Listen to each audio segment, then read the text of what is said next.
of sleep is the greatest hidden threat to our nation's health. Is it an epidemic?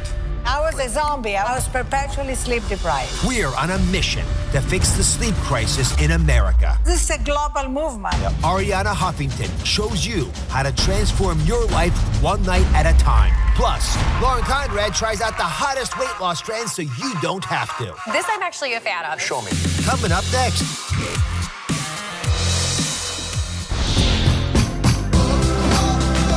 We'll save lives today. You guys ready to get healthy?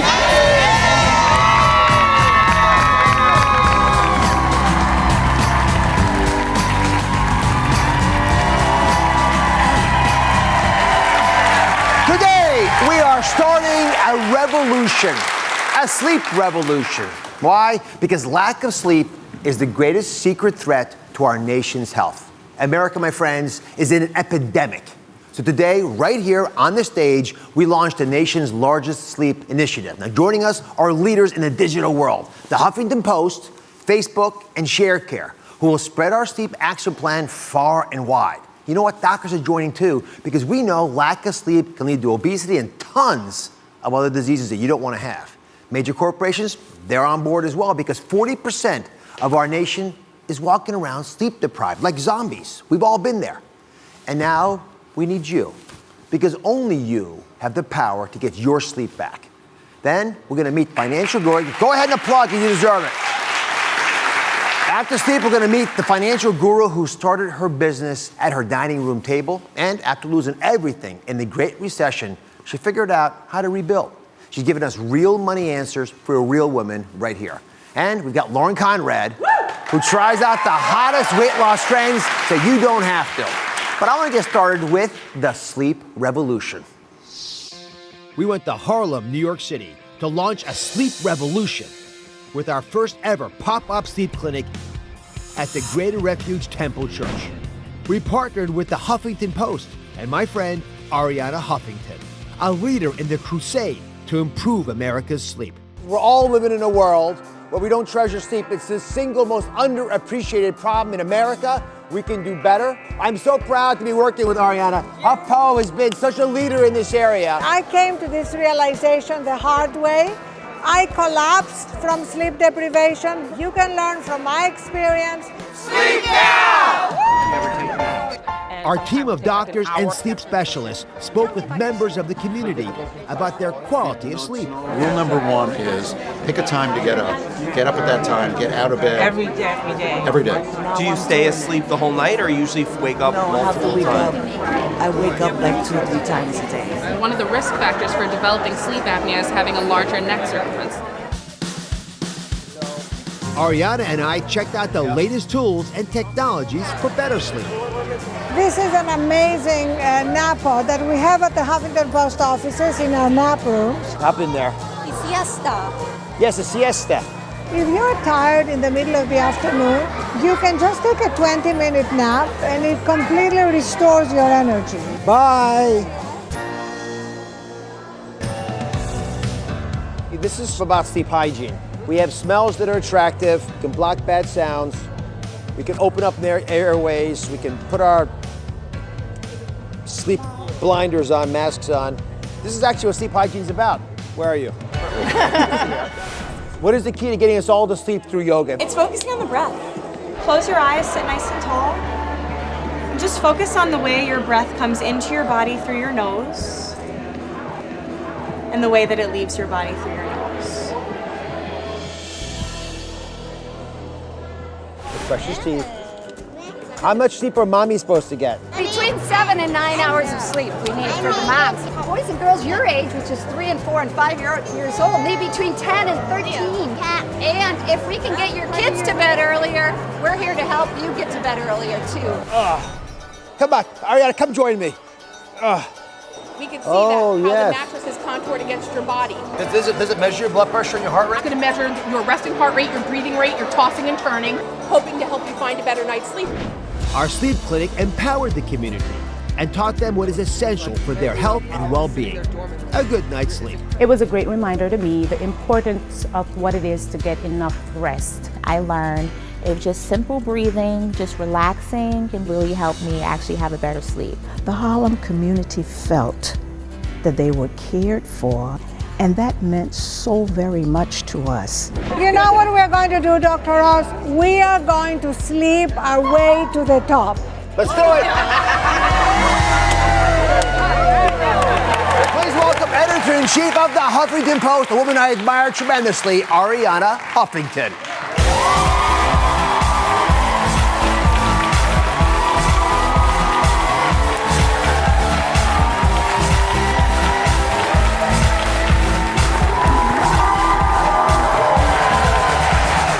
She's a superstar in every way.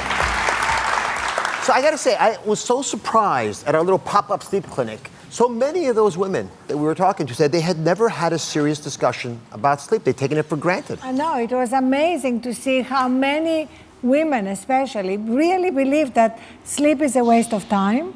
They almost blame themselves for needing sleep, for being tired during the day.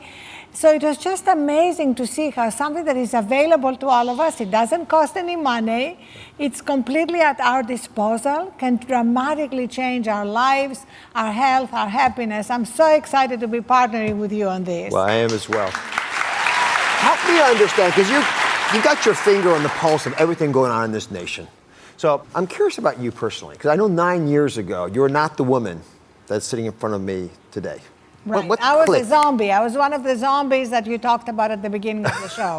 I was perpetually sleep deprived because I had bought into the delusion that if I was going to achieve things and be a good mom and be a good businesswoman, I needed to give up something. And what I thought I had to give up was sleep.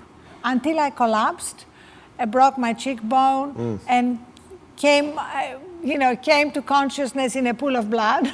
No, not and good. I had to ask myself the question, is this what success looks like? Yeah. And that was the beginning of my studying, the new science, and also understanding how did we get here? And it really goes back to the first industrial revolution when we started thinking that human beings were like machines, and our job was to minimize downtime, but we're not machines. What a great insight. And I gotta say, it becomes part of who we think we are. Right. And then we just sort of wind the machine up and roll it, and it doesn't work. So because you become a world expert on this, we turned you loose at that pop-up sleep clinic. So I want you to see how Arianna connected with a few of the women who, just like most of you at home, said sleep was the last thing on their to-do list. What brings you here today? Well, I have trouble sleeping, and I think it's because I'm a workaholic. It takes me a very long time to get to sleep at night, and then I'm up in the middle of the night as well. How many hours of total sleep do you get? I think like between 3 to 6 hours. So do you know how many hours you need to get? 8. 7 to 9 hours, they say. You and I are very similar. Yes. We are both workaholics. Yes. Yes. I actually collapsed from sleep deprivation and broke my cheekbone and got 4 stitches on my eye. So I'm speaking from personal experience. You need to create a transition ritual for you. Okay. So that you can prepare yourself for bed. Gotcha. It's not going to happen overnight, but I promise you, you're building new habits. Hi. How are you? I'm Arianna. I'm Amy. I don't really sleep. I don't have enough time for sleep. I have my own business. I'm a pastry chef. So that takes a lot of my time. When I do sleep, I don't sleep all the way through. There's never a day that I'm not tired. Like you, I used to think that I don't have time to sleep. Right. That I have too much to do. Getting enough sleep is actually a productivity tool. So the first step then is for you to be convinced that sleep is not an optional part of your day. So we're going to track your sleep. Okay. And we are going to keep giving you all the tips and techniques you need to get back on a good sleeping schedule. And then you are going to begin to see how much more productive you are. Thank you. Thank you. Joining us now is Amy, and she's been using a sleep tracker since the clinic to see if her sleep has improved using the tips that you learned there. Are you ready? Ready. Did you use the tips? I did. You used the tracker? I listened to you. Yep. I got it on. Well, I knew you. She had her mom was there, by the way. Her biggest ally was her mom, who also doesn't sleep. I see it runs in families all the time. Okay. Exactly. So use the tracker. Here's your sleep stat from before the clinic. I'm going to point out, see the 4 hour, 10 minutes? That's how much you actually were sleeping. I don't know what you think you were sleeping, but that's what you actually were sleeping with a monitor. Right. Is it possible that was true? 100% true. 100% true. All right. Yep. So since the tips, let's see what kind of a difference. You're going to sleep an extra 30 minutes, 45 minutes. The results after the clinic with the tips that you learned from Arianna, 8 hours, 59 minutes, which is basically doubling your total sleep. So, we talk about numbers and all, but it really comes down to how you feel. How has it changed how you live your life to be able to get a reasonable amount of sleep? Well, when we were discussing it at the sleep clinic, you said that you couldn't imagine if I was to get proper sleep, how much more productive and charismatic I would be. And you were 100% right, because I've really been focusing and not feeling guilty about getting sleep. And I am not cranky throughout the day. I don't try and bite people's heads off all day. You don't want to murder somebody. So I think the biggest change has been my mood.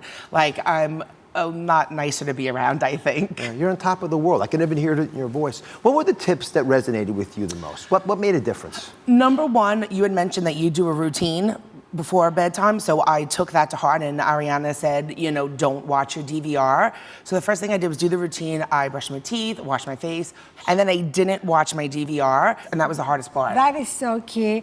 If we can just stop for a second, because if there is one technique, one little step that everybody can take is at least 30 minutes before you're going to go to sleep, disconnect all your smartphones, your iPad, your TV. This is your time to recharge. So the tips that Arianna gave you work. And I want everyone to remember this, because if you just latch onto a couple of these ideas, start with a few small ones. Remembering that sleep is the single most important thing that you can do for your health that no one else can do for you. So for everyone at home at DrOz.com, I want you to go to our website, /giveaways, DrOz.com/giveaways, for a chance to win Arianna's new book, where a lot of these tips are there. It's called The Sleep Revolution. It is fabulously well done. It's right there. Take advantage of it. But you know what? Yeah. How about the people in the audience? Aren't we going to give them the book?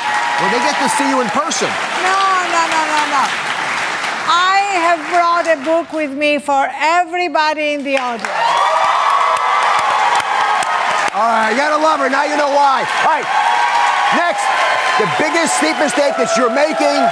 And first, why some of the biggest celebrities are joining the sleep revolution. Take a look at them. I need my sleep. It's always been so important to me. I can't function. Like, my brain will literally not work. I'll be miserable, cranky, like arguing with her. I try to get 9 hours, anywhere between 7 and 9 hours a night, and that's when I'm at my best. I think it's so underrated, and I didn't realize for so long why I was so tired and lethargic and maybe cranky at times too. And it wasn't until I really started getting my 9 hours that I would wake up, not need coffee, feel full of life and energy, that I realized, there's something to this going to bed early thing. Next, Arianna and I are hitting the road. We got our first customer. To hear what you have to say about sleep. 6 to 7 hours, 4 to 5 hours a night on a good night. Ooh. We're driving home just how important it is and how to get more of it. Next. Could you be at risk for Alzheimer's? The at-home test that may determine your risk. Then, Kimberly Williams Paisley opens up about her mother's battle with dementia. What were the first signs that something wasn't right? All new Oz. That's coming up tomorrow. I try to get 8 or 9 hours of sleep at night because I find that I think better, my skin looks nicer, my eyes are clear, and I'm in a better mood. I like a good afternoon nap. A good afternoon nap is perfect. And those are just a few of the folks joining our sleep revolution. Listen, we are a nation running on empty. Let's do a little experiment. Everyone at home can do this right now. Get your phone out, right? I want you to do this thing. I want you to type into the Google browser, "Why am I?" and see what comes up first. You guys curious? Yeah. Take a look. Why am I so tired? And then so cold and always hungry, which might be related back to the fact that you're so tired.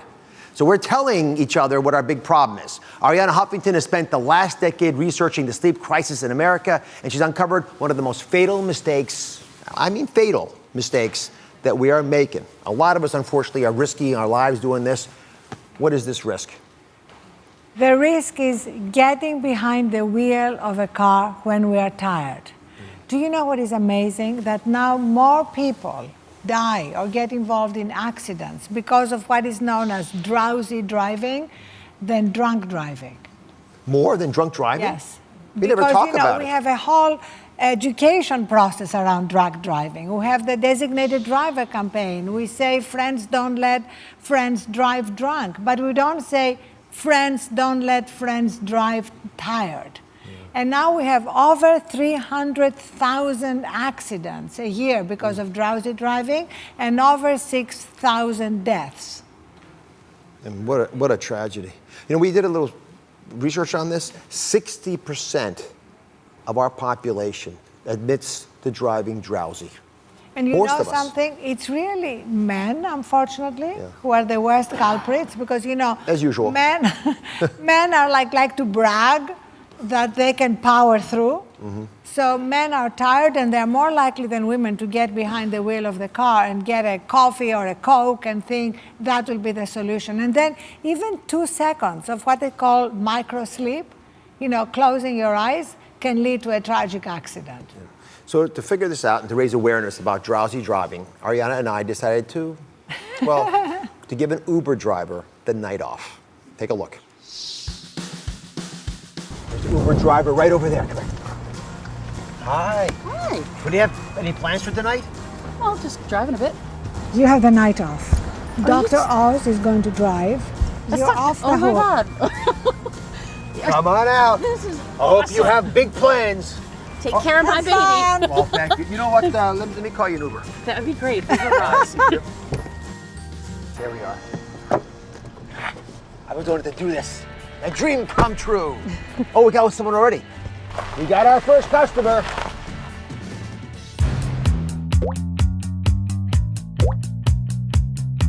There she goes. Hi. What kind of Uber is this? Hi. How are you? I'm Arianna Huffington. Hi, how are you? Jelisa, nice to meet you. Jelisa, lovely to meet you. We gave the driver the night off. Okay. And we have Dr. Oz driving you. Wait. We're here to really talk about the importance of sleep and the dangers of drowsy driving. Okay. So how is your sleep? You know, it's not as good as it should be. A good night, 5. I usually get to 6 to 7 hours, 4 to 5 hours a night on a good night. And how do you feel the next day? Usually pretty tired, I'm not gonna lie. You ever feel like you're not as productive as you could be? I do.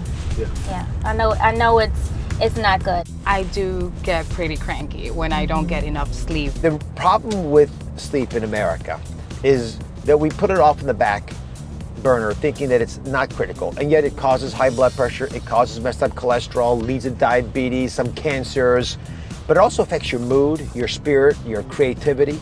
There will be times where I'm working behind the computer and I have literally worked myself to the point that I can't even think anymore. When you don't have an Uber driver like me taking you around, do you drive yourself at all? Yes, all the time.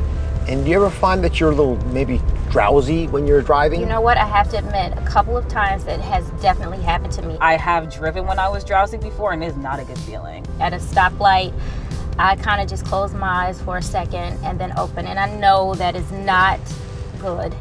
You're better off having a driver like Dr. Oz Right. available. Thank you so much. It's a pleasure. The best Uber job I have ever had. Thank you so Oh my much. gosh. I told Thank you. you. Thank you. Are you gonna make sure you rate me now. Okay. Well, that went pretty well. That was amazing. So you know what? If that television thing doesn't work out, you have a fallback career. I got a very positive rating from all of our guests that day, don't you think? Yes, and from your other passenger, me. Oh, thank you very much. Great rating. So I want you to remember this. If you can't remember the last mile or two that you drove, it's one of those micro sleeping moments. You got to pull over. And I want to help you out a bit more. There's an app that's being made by ShareCare that you can find in the Google Play Store. It will determine if you're too tired to drive just by listening to the sound of your voice. So you're talking to your friends on the phone, it's going to say, you know what, I'm looking at your mood, you sound a little irritated, you sound stressed, or maybe you're fatigued. So it's not the right time to get behind the wheel. Save a life, it might be yours. So next, why getting enough sleep can cut 400 calories from your daily diet without you changing anything else. Brand new study. Stay with us.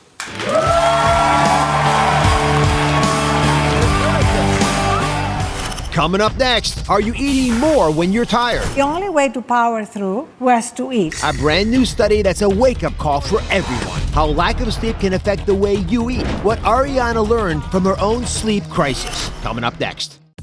When you've gotten one of those robust 5-hour nights of sleep, what kinds of foods do you crave the next day? It really makes me crave something like sweet. So I either need like a soda, an energy drink, or some type of candy.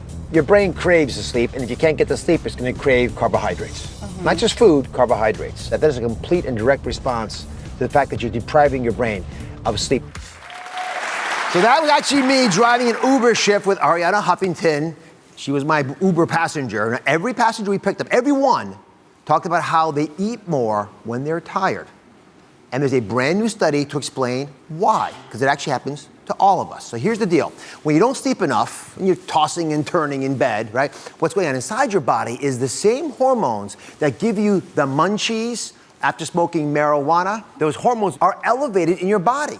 It's an old, ancient response, but it makes it really, really hard for you to resist your favorite foods. They come pouring into your mouth, and more than you ever wanted. And that hormone peaks, listen carefully, during those bewitching hours in the afternoon. You know when you just can't hold yourself back? Your diet went great, but it's 4 in the afternoon. You just can't hold back, right? The people in the study that were sleeping less than 5 hours a night ending up eating almost 400 extra calories. If you did that, my friends, 400 extra calories a day, you know what that comes out to in a year? Right? That's 40 pounds extra in 1 year, just because you didn't sleep. Now, you went through this. I went through this. When I was sleep deprived, especially at night, I would think, hey, I need to finish this article or finish this project. I'll stay up. And the only way to power through was to eat. Yeah. And then I realized after my wake-up call that I would have been better off going to sleep, waking up recharged, and doing whatever I did at night in the morning without the food. Yeah. So keeping my weight down became so much easier when I started getting enough sleep. And you know, if anyone watching wants to lose weight, stay in bed an extra hour is preferable to going to the gym. Have you ever heard that before? You know, I'm in favor of going to the gym, but only after a full 8 hours of sleep in my case. So, you know what? I agree 100% with you. And I've said this before, and you're right. Take the extra hour, pamper yourself. It makes everything else you want to do, including eating less, a lot easier to do. So Arianna and I have teamed up. We're joined at the hip on this mission to take the sleep crisis in America on, because we want all of you to start being part of the sleep revolution and take control of your health. So we want you to spread the word. But we're not going to stop by just talking about it here on the show, because we have a very big announcement. Arianna, take it away. So I'm so excited to say that Dr. Oz and the Huffington Post are partnering to bring you the latest news and to hear from you. We want your voices too about this important sleep revolution and every other piece of health news you have on the show. And we are going to put Dr. Oz and everything you're doing on the front page of the Huffington Post. Thank you. And when you click on that tab, we're going to put especially breaking health news ideas there, things that are trending, things you have to know right now. It'll all be there in one easy place for you to find it, along with all the other great stuff that's on HuffPo. And just think of it, 200 million unique visitors in 15 countries. So, because it's a global movement. Yep. So all the best stuff is also going to be translated in all the other languages, but we also want to hear from you. We want to hear your experiences. How are you doing with your sleep? What's better? What's been hard? The way we heard from Amy. So please join the revolution. Let us hear all of you, and let us be part of your journey. Thank you so much. God bless you, Arianna. I love Arianna. We'll be right back.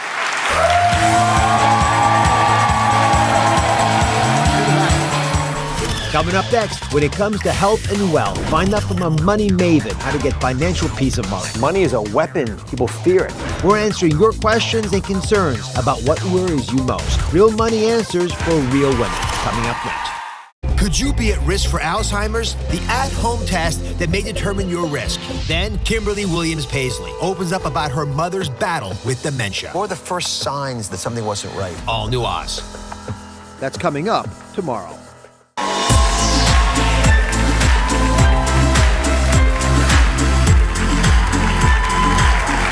Today, real answers for your real money questions. And who better to help than someone who has spent the last 12 years trying to find financial peace of mind herself. Author and money maven, Patrice Washington is here today with the real money answers for you.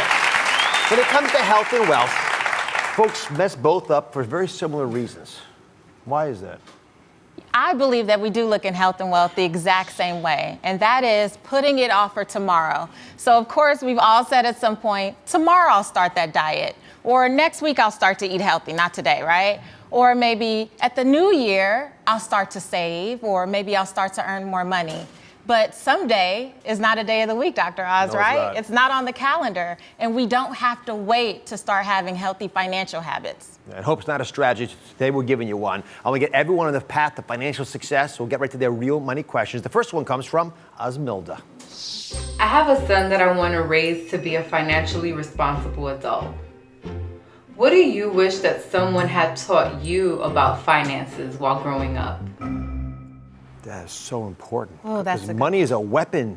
People fear it, but they shouldn't. They shouldn't. And what do I wish someone would have taught me?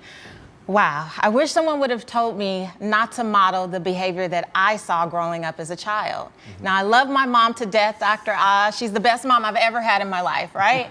But I did see her. That's a double-edged sword. I don't know, Mom.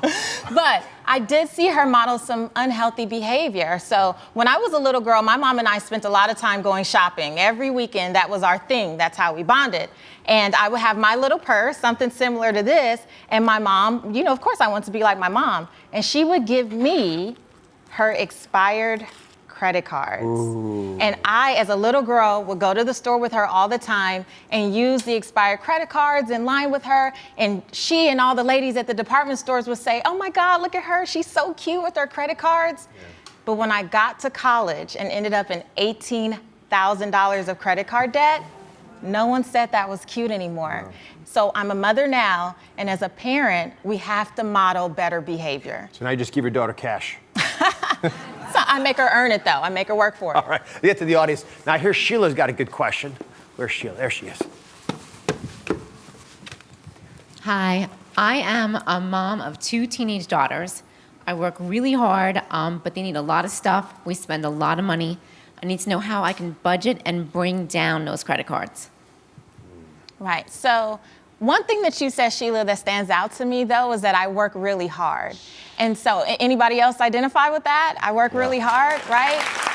So here's the thing, though, that I've realized over the years, is that lack of fulfillment on the job can really lead to lack of financial discipline. And so some of the things that you're probably buying your girls are not necessarily needs, they're probably wants, right? And so when you're in a job where you might feel overworked or overwhelmed and even underpaid, it tends to put you in this cycle where you want to fill the void with stuff, with buying more stuff, and that's never going to fill the void at all. So instead of even saying, I work hard and I deserve this or that, I want you to say that I deserve to do work that I love and managing my money better. Hope that's helpful. It's a good philosophy just to change the texture of it. I think you've got a question. Yes, I do. This is Janae. Hi. Hi. Okay, so I'm trying to save, invest, and budget my money. Where do I start in order to get control of my finances again? Where do you start to get control of your finances? Yes. Now, here's another thing that I love to say, is that when your financial life is out of order, typically your financial documents are probably out of order too. And so getting your financial documents in order is a wonderful place to start. And it doesn't have to be a lot. You can use a simple system, something like this here, and you're gonna use a file cabinet or a little plastic container like this and get all of your financial documents. Because if you're looking for a bank statement, Janae, at the bottom of your purse, or, you know, in the glove compartment of your car or in a junk drawer in your kitchen, then there's probably some things out of order there. And in order for you to feel empowered and relieve the stress and really feel like you have a head start on getting your finances in order, start with a simple system like this. Organize your financial life and you'll start to feel empowered. That's a great first step. Let me ask one last question, if it's okay. This is from Facebook. Is how can I budget without feeling deprived? This is analogous to the first issue around health and wealth being similar. It's like, how do you go on a diet without being deprived? What's your thought? Well, I don't think that budgeting is about deprivation at all. I think that budgeting is about creating discipline. And we've become a society that looks at budgeting as the new B word. It's a bad word. Don't say it. I don't want to hear about it. What's the B word? Budget. Oh. I thought it stood for something else. No, we look at it like it's a bad word. Like budgeting is the new B word, right? No one wants to say it. We furrow our brows when we think about it. The reality is if you've made budgeting a bad word for you, call it something else. Call it something more favorable. I have clients that call it a prosperity plan or my financial freedom plan. Whatever it takes to help you stay committed to it, then change the name. Thank you for your wonderful advice. We'll be right back.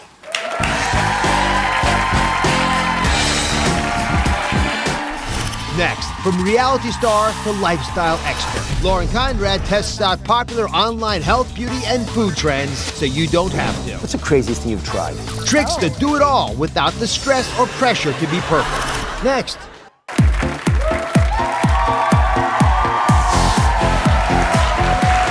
She went from reality star to the lifestyle expert for a new generation. And when it comes to health, beauty, fitness, and food advice, Lauren Conrad never suggests something she hasn't tried herself. You can basically call her your own personal guinea pig. Please welcome Lauren Conrad.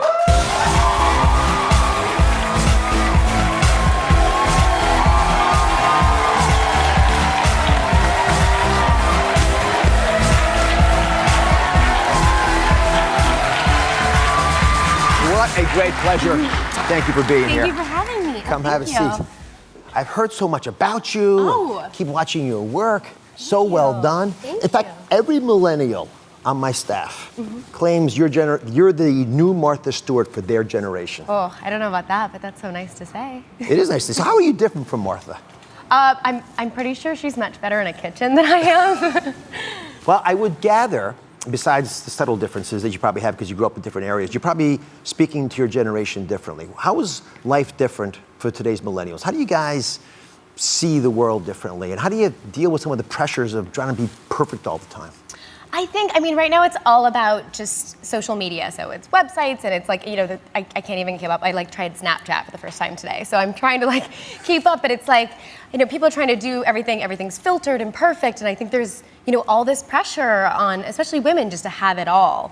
So it's hard. And why do you feel comfortable being a guinea pig? All these different things. You are. You try things I would never imagine doing. I think in order to speak about something, you have to try it first. True enough. Yeah. What's the craziest thing you've tried? Oh, the craziest thing? That you can mention on television. As far as health things, I think one of the worst things I tried was the Master Cleanse. The Master Cleanse. You did that? Yeah, well, I tried. You all know what that Master Cleanse is? Yeah, so it's a little lemonade, right?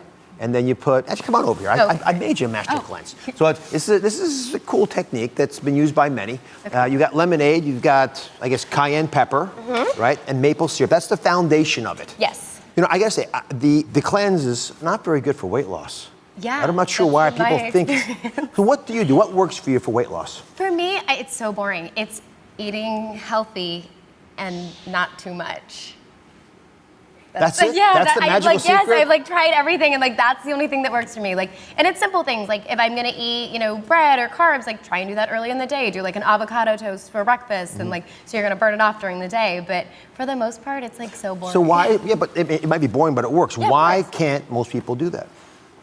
Because it's hard. It's hard to be able to prepare your own food. It's so much easier just to grab food to go and it's a lot. It's like a little job. So do you automate your life? Is that how you make sure you have that avocado toast ready to go in the morning? I try to. I think it's just planning ahead. But yeah, when I get really busy, I definitely slip up and I'm, eating, a lot of takeout and stuff. You can't really cook dinner. Well, the next thing we're going to talk about is not a takeout idea. This is an extreme weight loss trend that we've been hearing about. These are these slimming body wraps. Yes.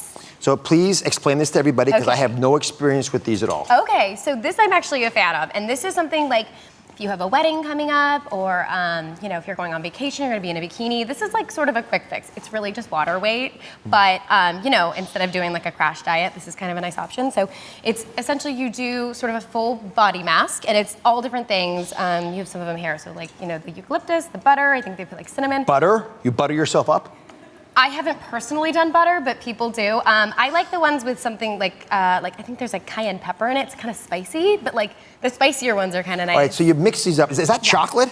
It's chocolate. I'd eat the chocolate. It's like butter and chocolate in here, but And seaweed? What is that? Seaweed, yeah. All right, so you mix these up into water. Yeah, so you mix them up in a max, and you cover yourself, and then you wrap yourself up in ace bandages. Here, show me. So here. So that's, okay. that's wet, right? Theoretically? Yes, it should be. Well, you can do them like, put them in the microwave and get them nice and hot. Here, catch that. Oh. Nice catch. All right. All right, you're gonna hold it. You gotta hold it like this on your tummy. Like this? Ready? Does someone do this to you? Yes. I mean, they get paid to do this to you? Yes. Can you do it to yourself? Your friends could do it, right? I mean, they could. So I'm not gonna do all of you, but essentially you would do it all the way down. I mean, you can do your arms, and then— It's like a body cast. Yeah, and then you take saran wrap into it, and then you can put on several layers, and you essentially just sweat it out. This is like wearing a cummerbund, but not comfortable. It's great. Yeah, I mean, well, if It's you're great. a woman, this is like normal. And you sit there like that for 45 minutes. And do you lose weight? Yes, I've actually, in one time, I think I lost like 3 pounds in water weight. I mean, it's back in like a day and a half, but if you want something quick. I have no idea why this works as a doctor, but if it works for you, It I'll works for trust me. you. All right. When we come back, Lauren has the tips to have fun and decadence at a party while not blowing your diet. Stay with us.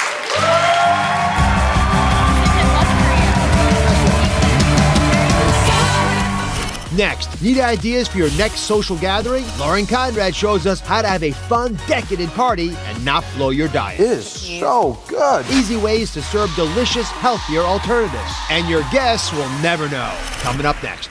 Could you be at risk for Alzheimer's? The at-home test that may determine your risk. Then, Kimberly Williams Paisley opens up about her mother's battle with dementia. What were the first signs that something wasn't right? All new Oz. That's coming up tomorrow.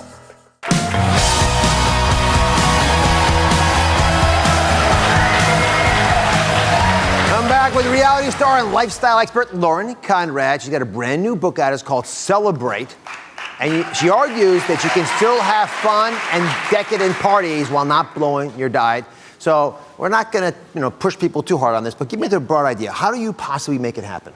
So I think that one of the things is when you're, starting to plan a party, it can be very stressful. So we have a vision board here, kind of talking about different ideas to avoid stress. So one of the things I suggest is following the rules. And that doesn't always apply because I think rules are meant to be broken, like make events your own. But for more traditional events like a wedding or a bridal shower, sometimes the rules are there for a reason. They're there so people's feelings don't get hurt, and you kind of have guidelines to go by, which is nice. I think the place you follow the rules, mostly for me anyway, is who you invite and don't invite. Because if you break that rule, then it's a slippery slope. Yes, or who's responsible for what. There's all, so. Well, that's delegation, right? Who's responsible? So delegate, yes. So delegate, don't be afraid to delegate. So for example, I really love arranging flowers. So oftentimes I'll do that for one of my friends' parties. And I love doing it. It's really fun. It takes the pressure off them. So don't be afraid to ask your friends to help out. And you argue to set a budget, but most people go over their budget. Yeah, so it's important to set it ahead of time. And I always recommend at least a 10% buffer. So you kind of look at it all and leave a little wiggle room, because at the end of the day, if you go over your budget, that's no good. And what if, it tends to happen? It's a catastrophe. Things just don't work out the way they're supposed to work out.